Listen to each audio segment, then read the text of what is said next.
Kalau untuk pemerintah daerah, kita menjadi mitra utama, misalnya menjadi tim ahli, lalu kemudian merancang program Pemda, provinsi, kabupaten kota, itu kita menjadi mitra utama. Selalu saja dosen-dosen di kita ini digunakan sebagai tim ahli untuk menyusun dan monitoring itu untuk pemerintah daerah.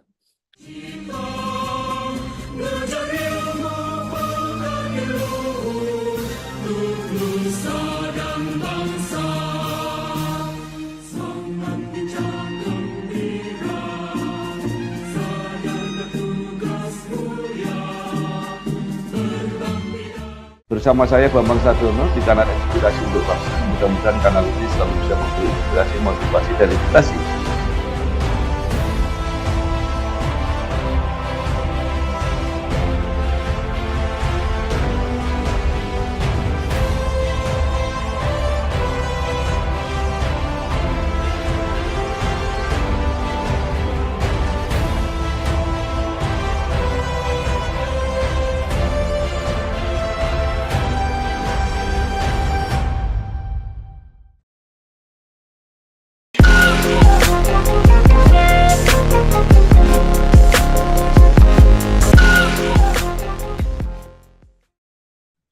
Assalamualaikum warahmatullahi wabarakatuh.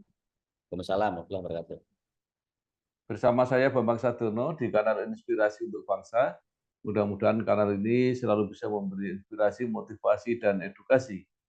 Saat ini saya sudah bersama dengan Rektor Universitas Sumatera Utara, yaitu Profesor Dr. Muryanto Amin, SOS MSc. Universitas Sumatera Utara adalah salah satu dari perguruan tinggi di Indonesia yang mempunyai akreditasi unggul. Apa kabar, Prof?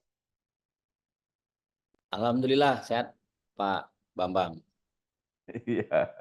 Prof. Muryanto Amin lahir di Medan 30 September 1974, menyelesaikan S1 Ilmu Sosial di FISIP USU, S2 dan S3 di Ilmu Politik FISIP UI.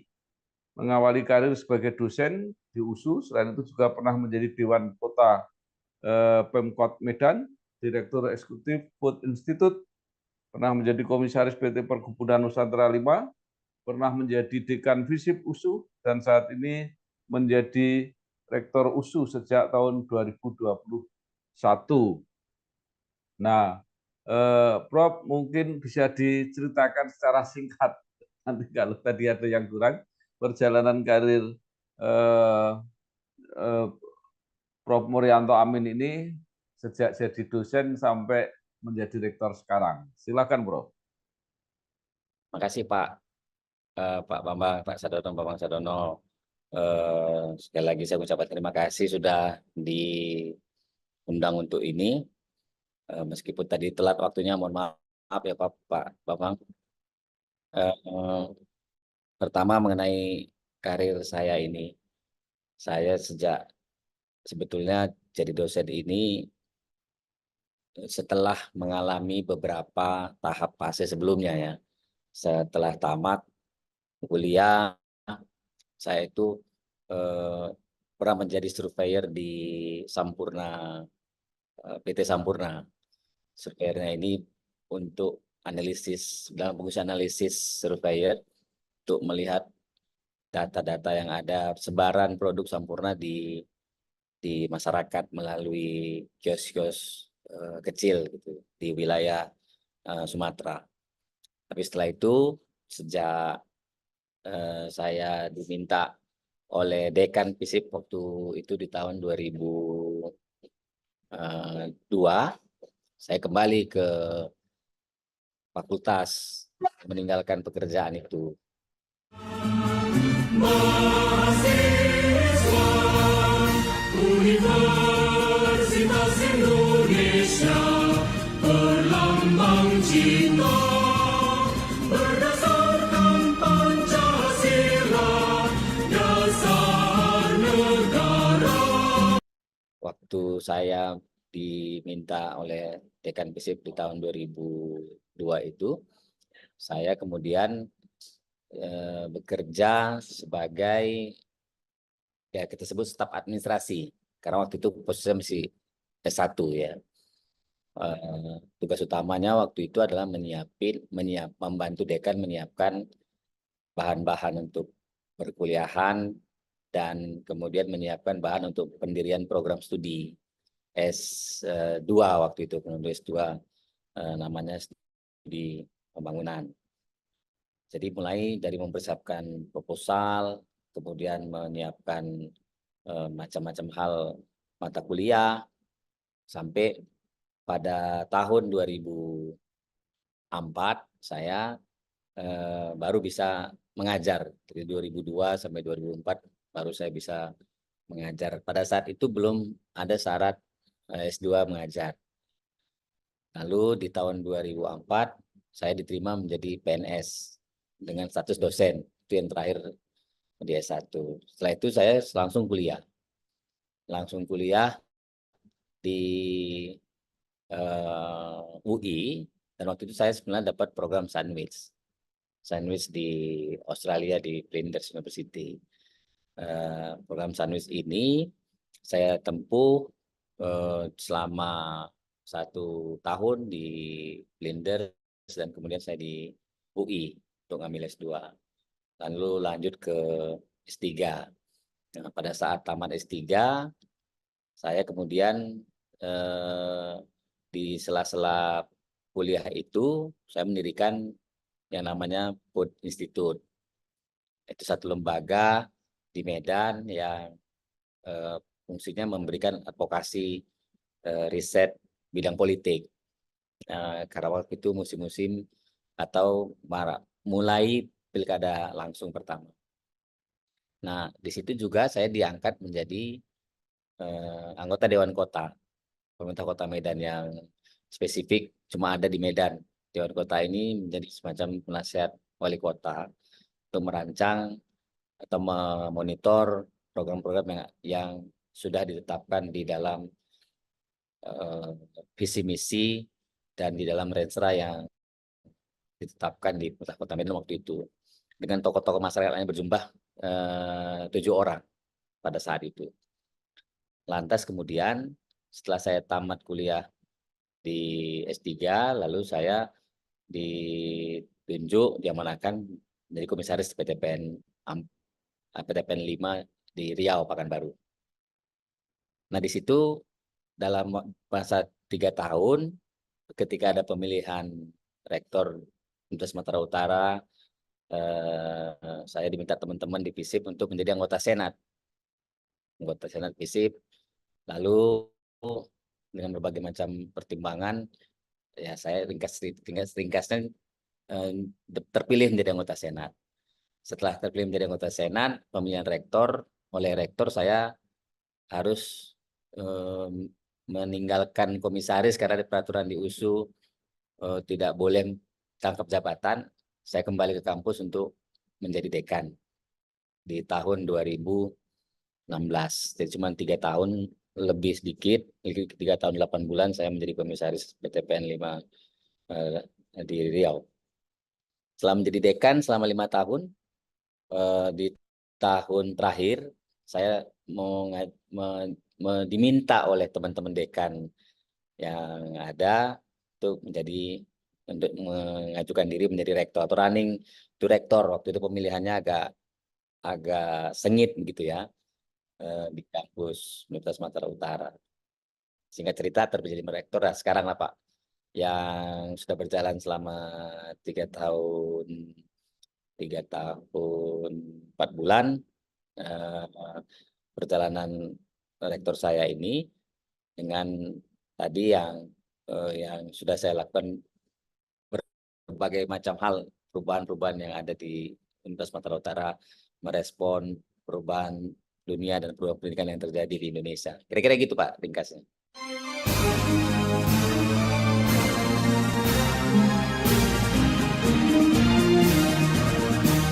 Universitas Indonesia,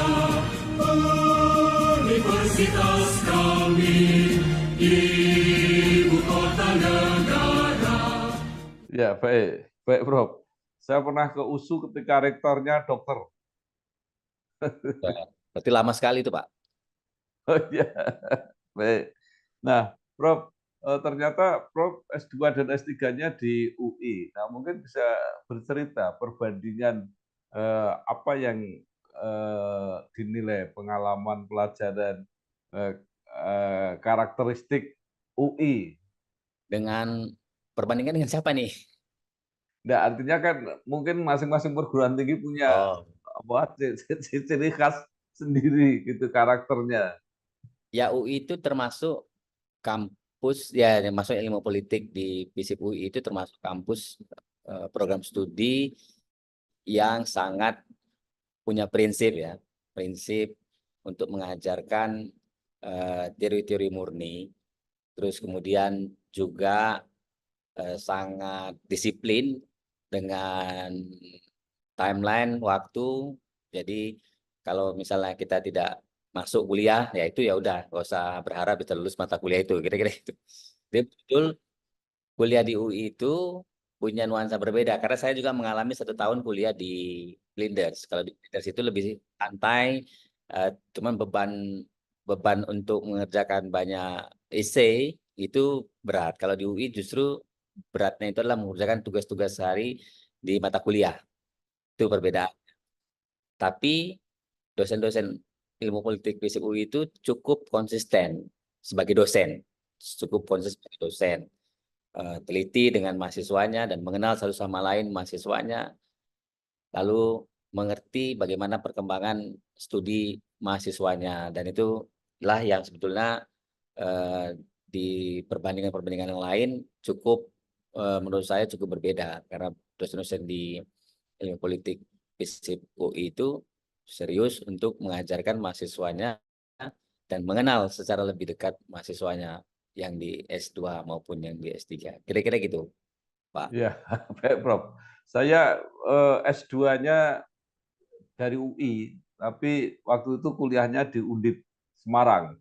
Tapi ijazahnya UI. Oh, Lama sekali, kerjasama. Bro. Iya. Baik. Kerjasama. Iya, waktu itu awal-awal, masih awal-awal. Prof, sekarang mungkin bisa diceritakan ya, walaupun ringkas gitu, perjalanan Universitas Sumatera Utara sendiri dengan berbagai mungkin perjuangan, usaha dan sebagainya hingga sampai sekarang termasuk perguruan tinggi dengan klaster tertinggi lah dengan akreditasi unggul ini. Ya, kami secara internal pernah mengalami semacam penurunan ya, terutama di tahun 2010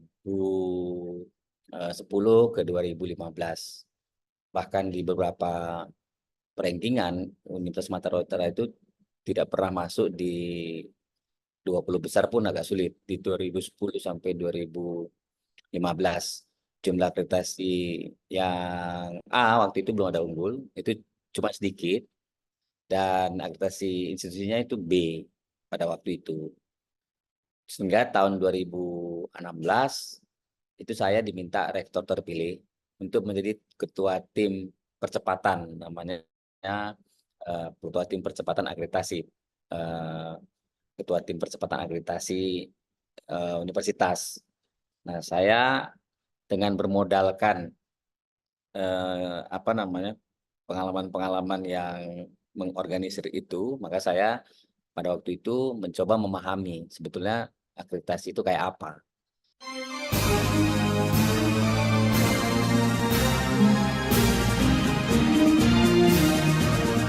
Universitas Indonesia,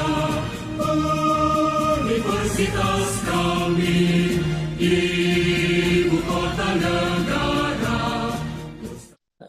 Jadi saya belajar sambil menerima tantangan untuk mengubah. Jadi bukan tahu benar bagaimana sebenarnya akreditasi di perguruan tinggi itu. Lalu di situ saya mengumpulkan para asesor internal USU untuk mempelajari, dan saya minta dibantu untuk diajari, sehingga saya membuat program percepatan itu dengan mengubah banyak hal, termasuklah tata kelola yang ada, lalu perbaikan infrastruktur dan komitmen pendanaan. Di situ saya belajar sebagai ketua tim TAS, tim percepatan akreditasi, namanya tim TAS, dan tidak lama kemudian saya akan menjadi dekan di FISIP. Ketika menjadi dekan di FISIP, itu akreditasi dari waktu itu 7 prodi S1 yang ada di FISIP, itu cuma 1 yang dapat, tidak ada yang dapat A pada waktu itu. Tidak ada yang dapat A. Yang dengan pengalaman sebagai ketua tim TAS itu, saya mengubah selama 2 tahun, yang 7 prodi itu semuanya mendapatkan nilai A. Dan pada saat menjadi ketua tim TAS di tingkat universitas, yang tadinya cuma ada 8 yang A, program studi dari 71 program studi S1, itu bisa kita tambahin sebanyak, kalau saya tidak salah datanya, sampai dengan 27 pada waktu itu menjadi A. Lalu institusinya juga diubah, kita masuk di dalam pengajuan akreditasi institusi, dari B akhirnya bisa mendapat A. Nah, setelah saya terpilih menjadi rektor, itu dengan pengalaman menjadi dekan, maka tugas pertama saya adalah mengubah dari A menjadi unggul.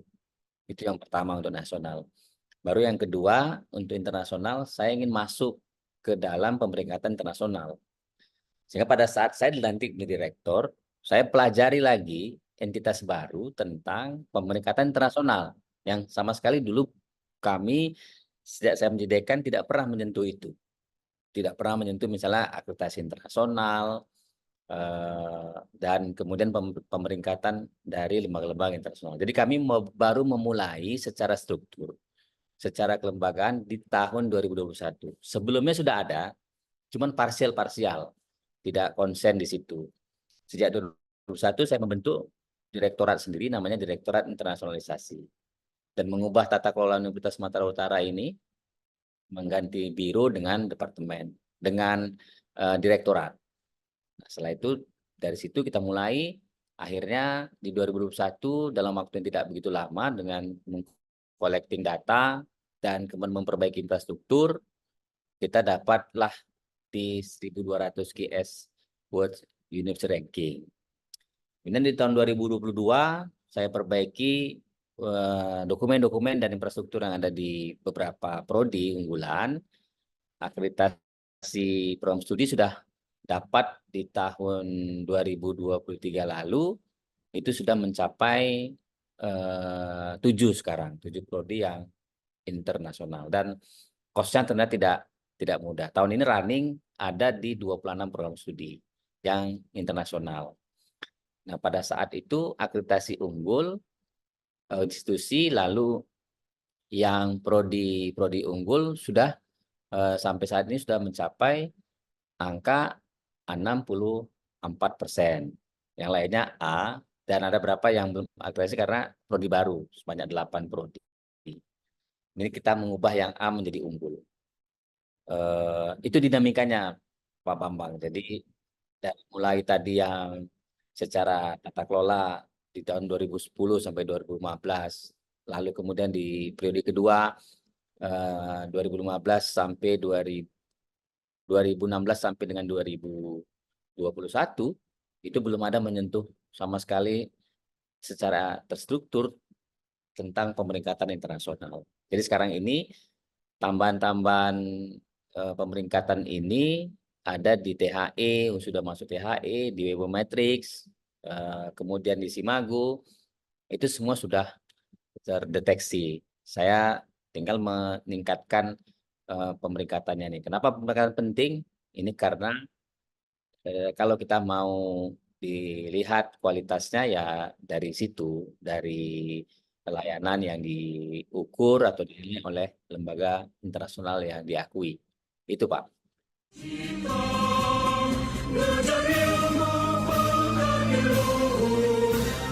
Nusa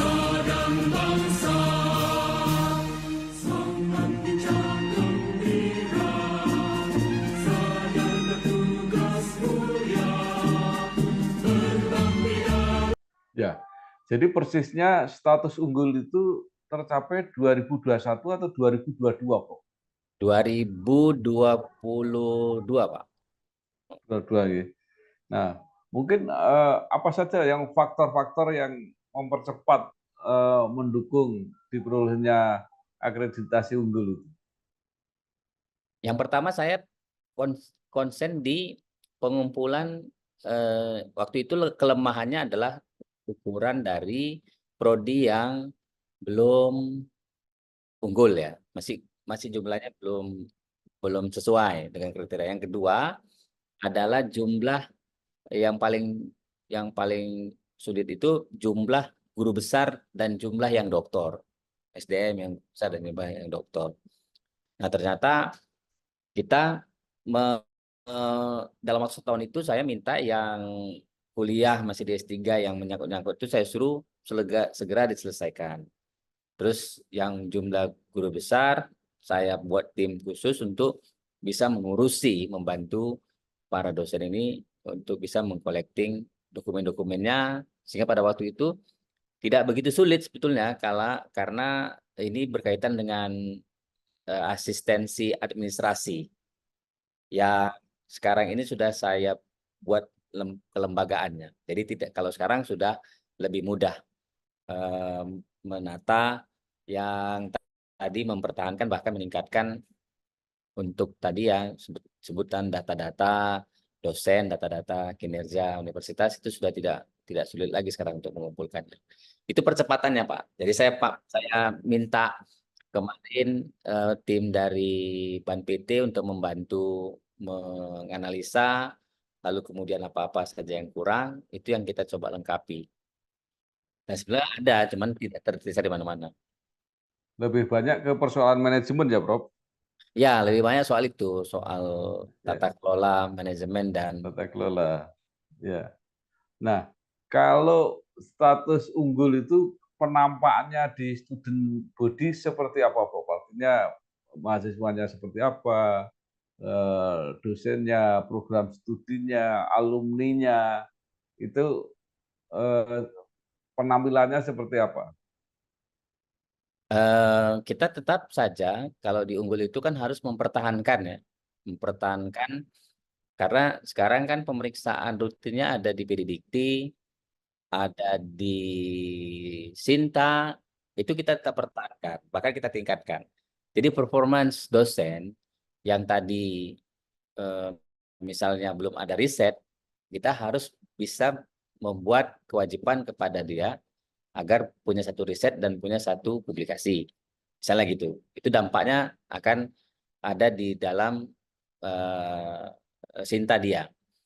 Lalu kemudian untuk yang pemenuhan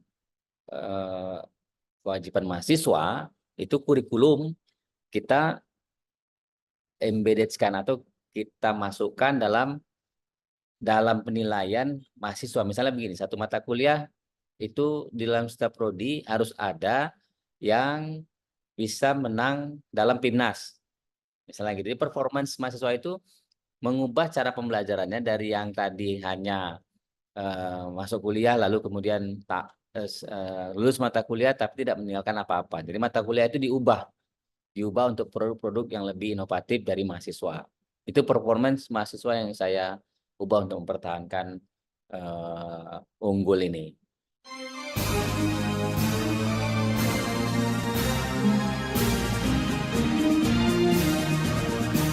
Universitas Indonesia, universitas kami, ibu kota negara. Nah, yang lain adalah pemilihan infrastruktur. Infrastrukturnya kan harus bagus. Misalnya ruang kelas, terus kemudian akses, jalan, dan seterusnya. Itu kita tingkatkan meskipun bertahap, kita tingkatkan terus yang diperlukan untuk itu. Serta yang paling penting adalah PDDikti. PDDikti, jumlah dosen dan mahasiswa tetap seimbang. Lalu angka yang lulus tidak begitu lama. Jadi waktu tamat itu bisa terjaga dan alumninya bisa langsung diserap oleh dunia kerja atau industri. Maka sekarang kita lagi menyusun, melaksanakan program-program soft skill agar alumni USU ini bisa diserap oleh industri paling lama 6 bulan. Itu performance yang kita sekarang harus siapkan di mahasiswa, alumni maupun dosen. Baik.